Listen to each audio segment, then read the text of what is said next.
A retired special constable was arrested and detained over a social media post warning about the threat of anti-Semitism in Britain.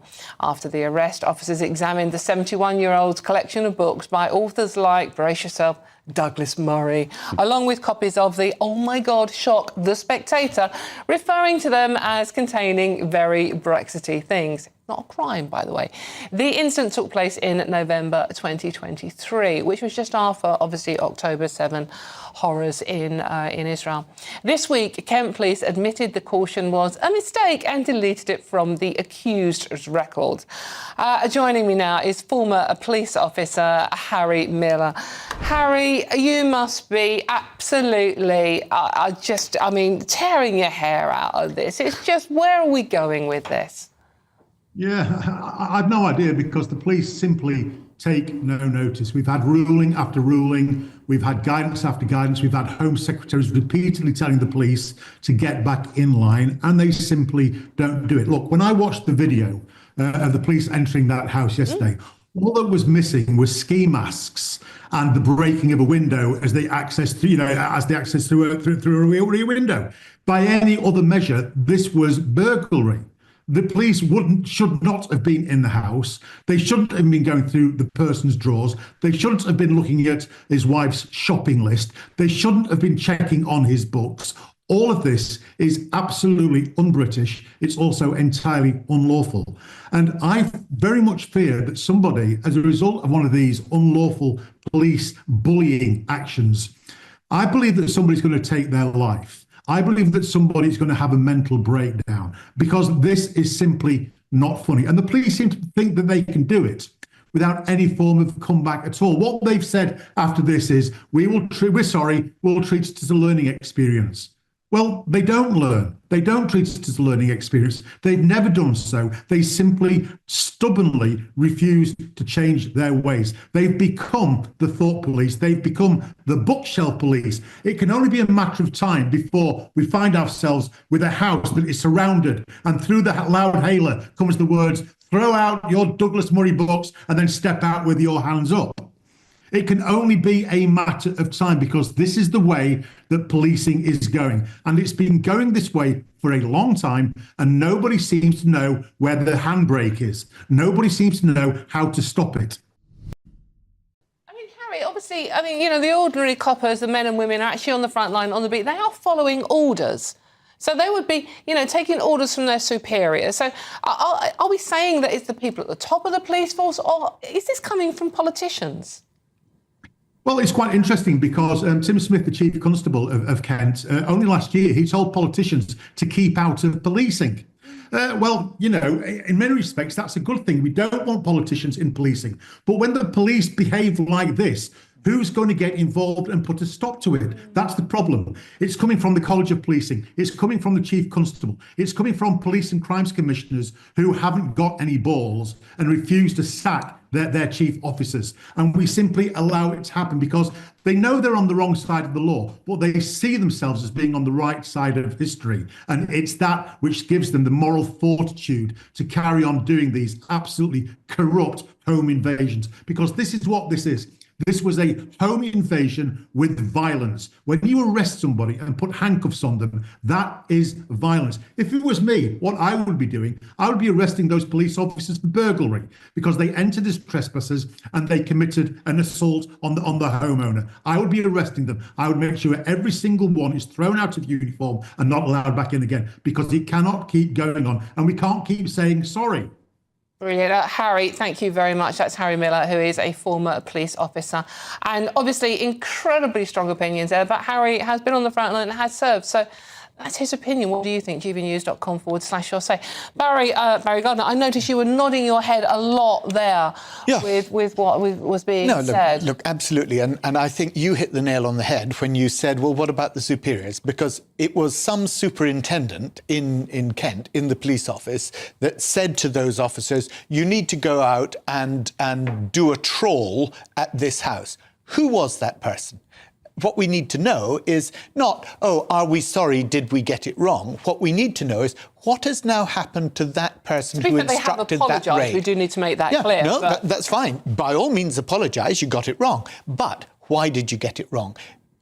has that superintendent been given a capability or a disciplinary hearing?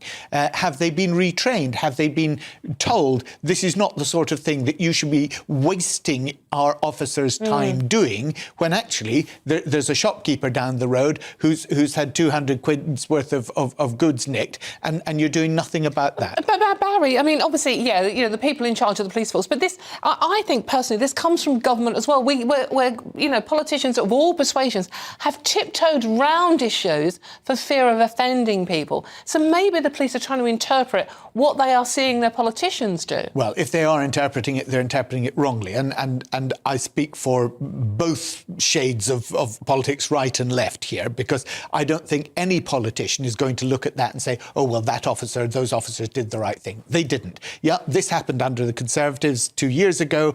Now we get the apology. But actually, it should never have happened, and it shouldn't go on happening. And that's why we need to know what actions Kent Police is taking to make sure it doesn't. And the fact that they've apologised is not enough. We need to know what action did you take against the superintendent who detailed those officers to go out and do that raid. Charlie, what do you make of it? I mean, as I said, we kept saying they have apologised and the caution has been removed. But it shouldn't have happened in the first place, it's not least as someone in their 70s. Well, I think that's absolutely right. Look, there's a lot in there. And first of all, it's about the individuals. So, you know, you can't hide behind, you know, an office or Kent Police Force, just as you shouldn't be hiding behind a government department if something goes wrong. Blame the department. Who in the department, who specifically is authorising X, Y, Z, I think is the first point. And what Harry was saying, I mean, incredibly passionate interview there about sort of going after the police officers. But I think to your point, Dawn, you know, those police officers on the ground were instructed to obviously go in and carry out their duties. The question I have is, at what point can an officer, you know, who's on the ground, the actual boots on the ground, that isn't back office or superintendent high above, actually say, hold on, folks, you're sending us into a pensioner's property. Actually, yeah. Do we not think that this is a little bit excessive, all six of us getting in the van, assuming it was a van to turn up, or 2 police cars, 2 patrol cars? At what point can an officer on the ground say, I think this might be a bit far, Gov, you know, or something like I that? don't think they can. I think they'd be facing disciplinary procedures themselves. So there's a question around whether officers should, if they feel that actually something is excessive, or the instructions that they're getting from the top. Because to Harry's third point, which I think is the right one, too many police forces, I think, want to be on the right side of history rather than on the right side of the law. And I think there has been, when you're in quite an archaic, I think, probably organisation like the police, battling against modern-day technology like social media and AI and crime and all the, you know, people reporting maybe hate speech or reporting these non-hate crime incidents or whatever. The police don't sometimes know or aren't agile enough to, I think, determine what they should be doing, what they shouldn't be doing. So I think they can get the cover from the Home Secretary, they can get cover, they should be getting cover from police and crime commissioners, who I think are far too often absent. But, you know, the responsibility has to still be about common sense to say, no, we're not going into that 71-year-old property because of a tweet. Thank you very much. There is this shop down the road that needs the right side of history is not the thought police. Yes. Every country around the world that has instituted those sorts of thought police regimes where, you know, you can get picked up for what you're thinking, you know, is absolutely the wrong side of history. Yes. And if the police think it's the right side and they get ever more centralised control over what people are thinking, that's a serious problem. Just want to read this message out. Please do keep your messages coming in. This is from KK, talking about this story. KK says they wouldn't do it to an Asian family. They only do it to white people. And there are allegations of two-tier policing, which lots of people think is happening in this country. What would you say to that, Barry?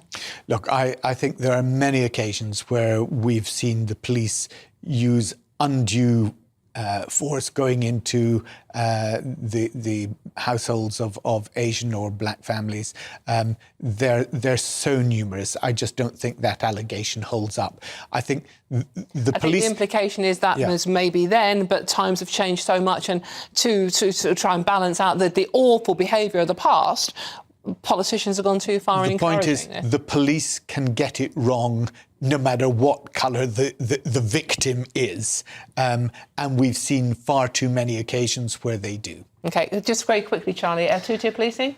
Is it a thing? Well, I think I think that's perfectly understandable. I think there is that in this country because politicians can get it wrong as well. And when you sort of say, for example, that there is far-right movements, when actually reports have suggested, particularly in Southport, I'm referring to when actually it wasn't a far-right movement, where you saw police forces maybe deal with perhaps people that did appear to be white and, of the far right, as described, versus in Birmingham, where Asian families were asked, or communities were asked, just drop your weapons here and, you can go about your protest. That does smack in the face of two-tier policing. So I can understand the sentiment, but I'm sure the reality and the statistics might prove otherwise. Okay. Right, well, let me know what you think. It is an important story. Lots of you are getting in touch. I will read as many out as I can at gbnews.com/yoursay.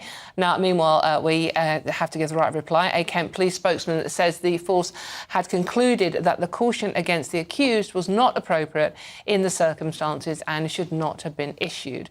While a Home Office spokesman said this incident occurred under the previous government, the Home Secretary has made clear that she believes all police forces should be focused on the central priorities of the government's Safer Streets mission, including rebuilding neighbourhood policing, reducing antisocial behaviour and making progress towards the unprecedented ambition to halve knife crime and violence against women and girls within a decade.